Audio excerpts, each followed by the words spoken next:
So in S&Box, while testing networking on your game, you may have come across an issue. I'm so excited to see my new models. Oh. What's happening here is that your local client, which is connecting to your local server, doesn't have the assets required to properly display them in your game. A common solution for this problem that I've been hearing is to upload to Asset Party and take it from there, but I find that this can take you out of your workflow really quickly, so I'm going to be showing you a quicker way to test locally without getting the missing assets error. And a quick disclaimer, this is the method I found and that I'm using, but in no way is it fully tested. I haven't run into any issues, but it is possible that you could be damaging your project or your S&Box file system.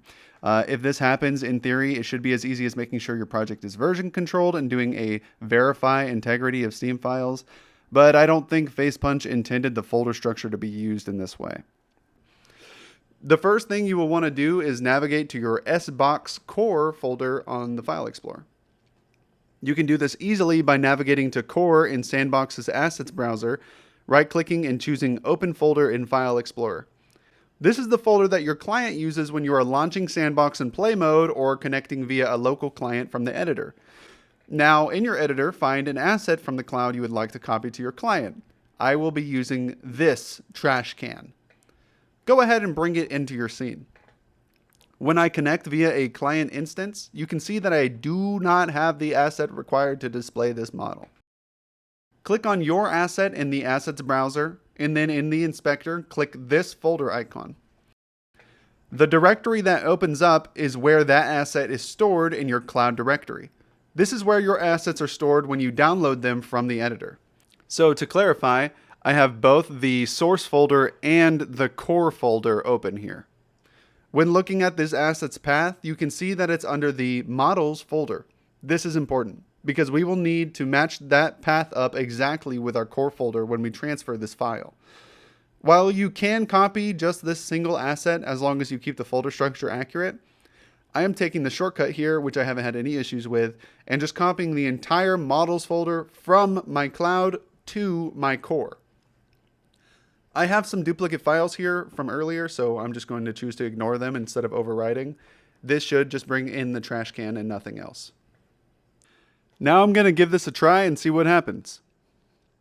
So it's clear that we have this model on the client now, but this purple weirdness indicates that we're missing some other asset. I'm guessing it's either a material or a texture. Let's go back to our asset in the asset browser. Click on dependencies to see what other assets our model requires. Here we have a material that the model is using. If we double click it though, we can see that in this specific case, this material was in the same folder as the model that we moved over to cloud, so that's not going to help us. So let's check out this material's dependencies. We're going to do the same thing that we did with the model. Right click this asset and click Open in File Explorer. Make sure you have your core folder open too, by the way.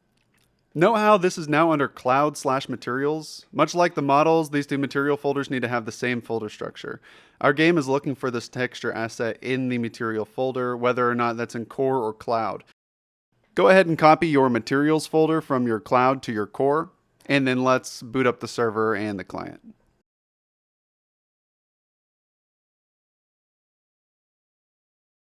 Look at that, we have a nice shiny little trash can.